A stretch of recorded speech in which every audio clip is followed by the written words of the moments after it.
Chers collègues, chers amis, chers académiciens, bonjour à tous.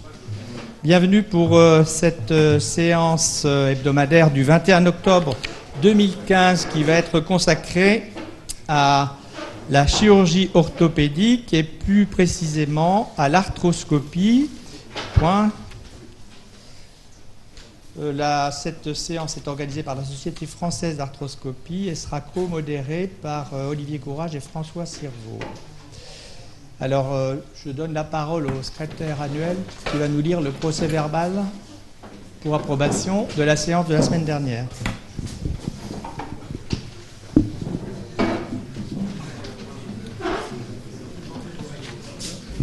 Monsieur le Président, Monsieur le Secrétaire Général, je serai très court. La semaine dernière, nous avons une séance commune avec la Société savante chirurgicale, très originale, qui a commencé par Académie de chirurgie et Maison des chirurgiens, présentée par François Richard. Quel projet, quels moyens, pourquoi faire. Sont intervenus François Dubois, qui a posé la question, ne faudrait-il pas dire Maison de la chirurgie plus que Maison des chirurgiens, et Richard Villet, Philippe Topard, Xavier Pouillat, Bernard Launois, Denis Collet et Jean Sabatier. Discussion animée.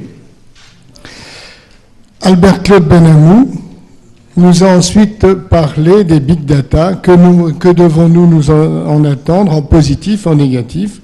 Également une discussion animée par Georges Monsion, notre président, Yves Chapuis, Bernard Lebel, Philippe Bonichou et Daniel Loisance.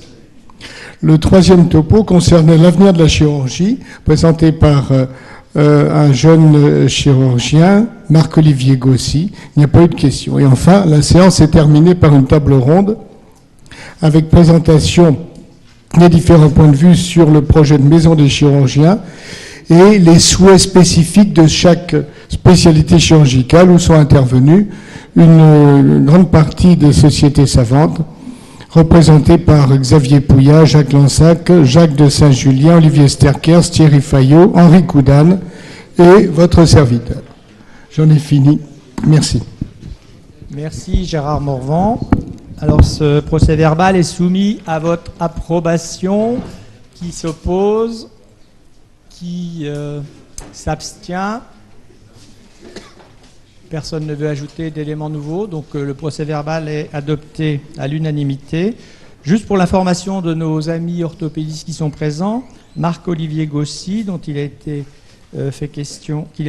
question ici, il est le représentant du Conseil national des jeunes chirurgiens. Il est orthopédiste lui-même, c'est pour ça simplement que je voulais attirer votre attention sur ce nom, qui travaille en collaboration avec le bureau de l'Académie nationale de chirurgie.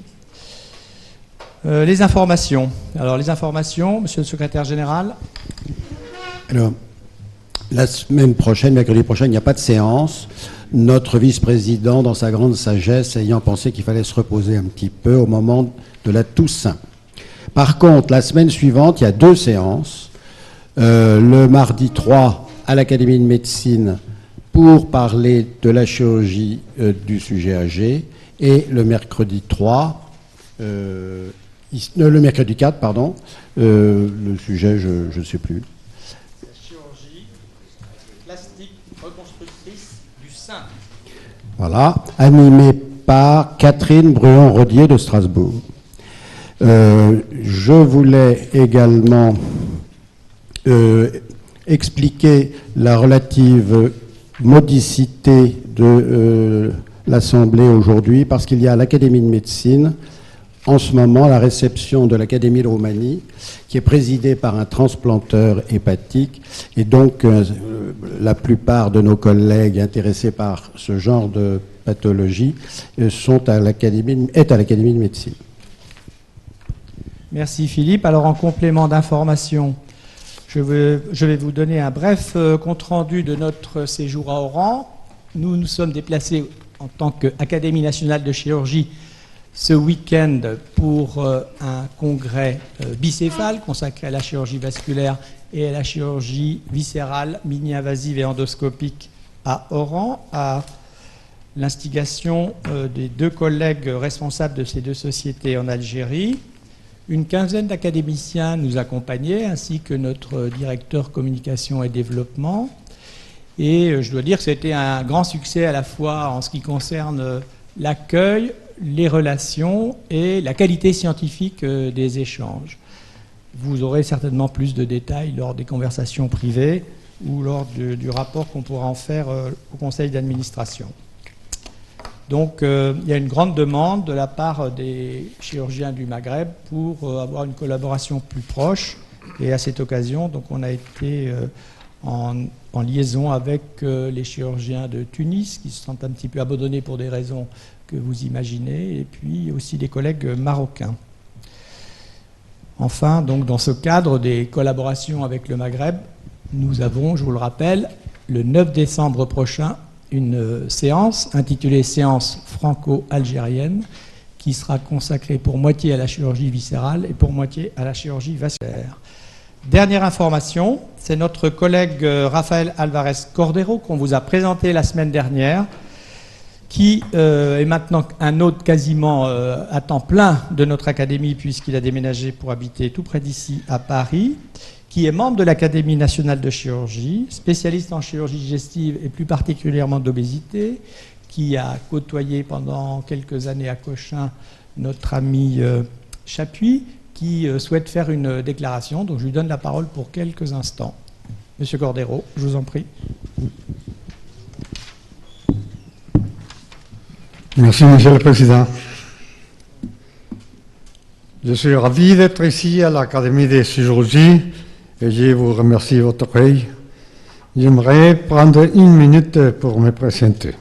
Je suis Rafael Alvarez Cordero et en 1967, j'ai fait un stage en France, d'abord avec M.